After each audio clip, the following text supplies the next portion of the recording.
maintaining a clear focus. To overcome discouragement and distorted thinking, we must remember God's faithfulness in the past and His promises for the future. Here's Gene. So here we have a review of what happened to Israel. Going to Deuteronomy chapter 1, verses 20 and 21, I said to you, going back again now, before the wilderness wanderings, I said to you, you have reached the hill country of the Amorites, which the Lord our God is giving us. See, the Lord your God has set the land before you. Go up and take possession of it, as the Lord, the God of your fathers, has told you. Do not be afraid or discouraged.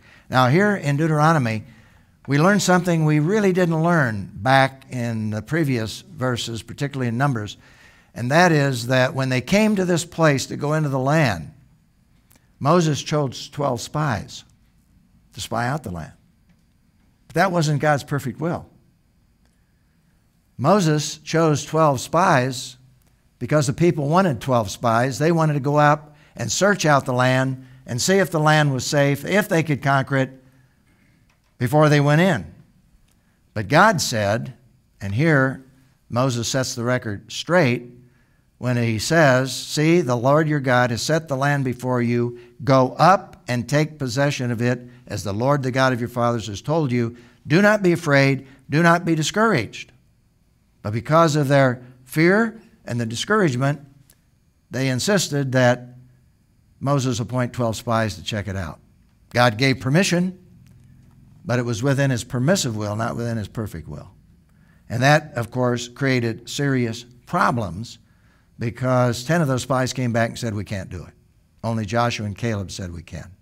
And that was the beginning of serious, serious problems, and God was very unhappy with that. So in verse 29, we read, so I said to you, Moses, reviewing now, don't be terrified or afraid of them. The Lord your God, who goes before you, will fight for you, just as you saw Him do for you in Egypt. See, the spies came back, said we can't do it, 10 of them. But Moses said, yes, you can. But now they're convinced they cannot because of what they saw. And Moses reminded them, and you saw in the wilderness how the Lord your God carried you as a man carries his son. All along the way you traveled until you reached this place. But in spite of this, in spite of God's faithfulness, giving you water to drink, giving you His will, His laws, providing the manna, caring for you. But in spite of this, you did not trust the Lord your God, who went before you on the journey to seek out a place for you to camp. He went in the fire by night and the cloud by day to guide you on the road you were to travel. And what he's in essence saying, you forgot it. You forgot God's faithfulness in the past, and now I am telling you, do not forget His promises in the future. Because if you do, you're heading for serious trouble. And that applies to all of us today, but in a whole new, fresh way, as we read in the book of Hebrews.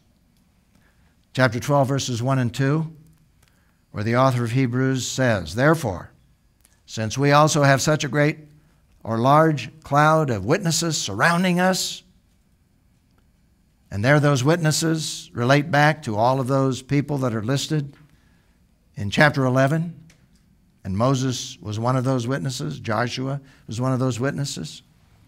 In view of that, let us lay aside every weight and the sin that so easily ensnares us. And here he's using the metaphor of this huge stadium where you have this great cloud of witnesses in the stands, as it were.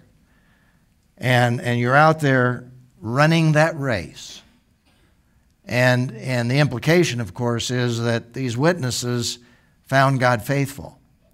So, in view of that great cloud of witnesses, let us lay aside every weight and the sin that so easily ensnares us, run with endurance the race that lies before us.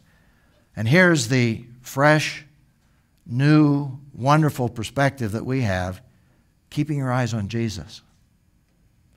Keeping your eyes on Jesus, the source and perfecter of our faith, the one who came, who lived among us, who taught us, and who went to the cross for us. Keep your eyes on him, who for the joy that lay before him endured a cross and despised the shame and is set down at the right hand of God's throne. And so here we have instructions in order to practice this Old Testament principle, which gives us a fresh new principle in Hebrews, which I call principle number 18, focusing on Christ. And it reads, though we can certainly be encouraged by the faith of others. The great cloud of witnesses? Yes. That should encourage us. But even though we can certainly be encouraged by the faith of others, we should always focus our thoughts first and foremost on the Lord Jesus Christ, who is the source and perfecter of our faith. It's one thing to be encouraged by those who are witnesses and human and who've walked with God, but the one who will never fail us is the one who was the God-man, the perfect man, who is perfect God, Jesus Christ. The one who said that he would be with us forever, the one who is the same yesterday, today, and forever, and that's the Lord Jesus Christ. So you see a beautiful unfolding of God's truth from this Old Testament setting right on into a New Testament setting and on into the setting in which we live 2,000 years later, where we have this principle to guide us in relationship to our walk with God. Maintaining clear focus. So the reflection response question is, when we face difficult challenges in our lives, and we will, no question about that. When we face difficult challenges in our lives, what specific steps can we take to keep from becoming discouraged and even distorted in our thinking? Well, there's a lot we could touch on here, but as I was reflecting on the answer to that question, my mind went back to an incredible example that will come up in the future as we unfold the story of the Old Testament. It has to do with a great prophet by the name of Elijah. And Israel was in a very sinful state at this point in time, had worshipped false gods and Baals under the king of Israel, Ahab particularly, who married a very wicked queen, pagan queen named Jezebel.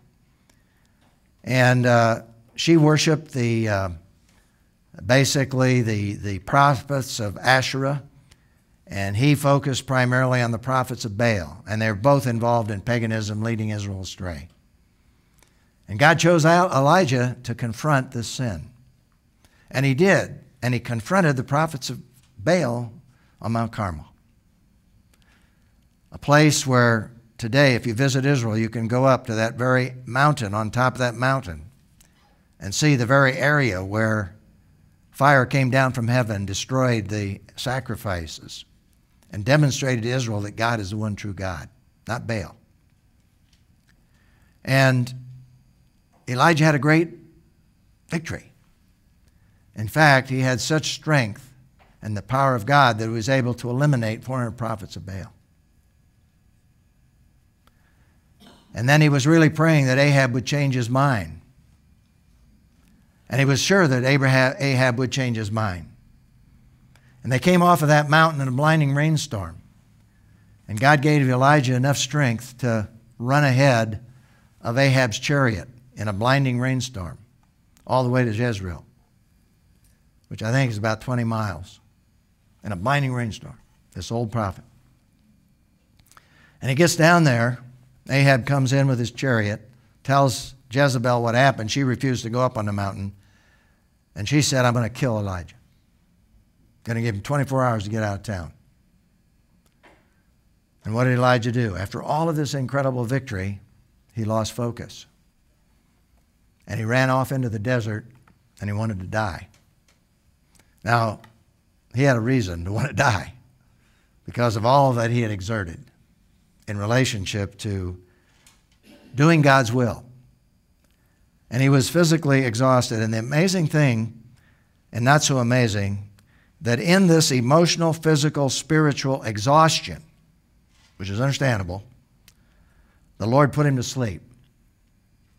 Gave him some food first, put him to sleep. Woke him up, gave him some more food. Woke him up, and it said he went in the strength of that food for 40 days. But the problem wasn't over, because he got to a cave, and he still felt alone.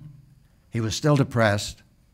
And God did something rather incredible, if you understand the whole context. Because in that situation, he said, "Come out of the cave, Elijah," and he brought a mighty wind. And that wind was just carrying trees and logs and so forth. But God said in a very quiet voice, "I'm not in the wind." See, God was doing it, but that wasn't the basis of his faith, the mighty windstorm. Then he sent an earthquake, shook the rocks right off the mountain and the hills. And then a quietness and a still small voice that said, "Elijah, I'm not in the earthquake." Now, God was in control of that. But what he's saying is, your faith can't be based on all this phenomena of fire coming down and destroying, the Baal the sacrifices and all of that. The still small voice. And then there was a great fire. And God said, "Quiet voice, I'm not in the fire." Now, he was teaching in this still small whisper that he was God, and he needed to keep his eyes on God and not on all this stuff around him that was happening. God is still God, regardless if he's in a still small whisper. He's there. And Elijah needed to learn that. And then, in the midst of all that, Elijah was still unconvinced, and he said, "Lord, I'm the only one left. Everybody else has been killed." And God said, "No, there's still 700 prophets that haven't bowed the knee to Baal." What happens when you lose perspective? You get distorted in your thinking. And Elijah was a very human being, and he was distorted. And God was restoring him and helping him to focus his eyes on God. In our case, on Jesus, who certainly represents God. Keep your eyes on Jesus, the author and finisher of our faith. And then he did something else very human. Elijah felt alone, so he gave him a companion. And that was Elisha. And you see a tremendous change in Elisha's behavior following the fact that Elisha came along to help him and to encourage him. So isn't it interesting that in the midst of the challenges of life, even in doing the will of God, God was sensitive to the fact that Elijah got distorted in his thinking, theologically, emotionally, and physically. And it's interesting today, if you apply that today, that one of the reasons we can get distorted, even as Christians who are walking the will of God, is we have health issues. And one of the first things that we need to do is get a good physical examination in relationship to what may be causing weakness, because bodily weakness will cause distortion. Sometimes, unfortunately, we can't get as much help as we'd like to, but fortunately, there are many things that can help us today. We need good counselors. God was the best counselor in the world, who said, "Elijah, you're distorted." But we need counselors who can help us to get perspective. And in simply talking things through in situations, we can regain perspective and inner strength emotionally. And we can also be thankful that we even have ways in which to treat depression today that's caused by physiological problems in our lives and the restoration of certain chemicals and so forth. We're very fortunate to have those blessings. But we also need a support system. We need each other. I don't like the word codependent to describe that, but we need each other. We're dependent on each other. And that's what the body of Jesus Christ is all about.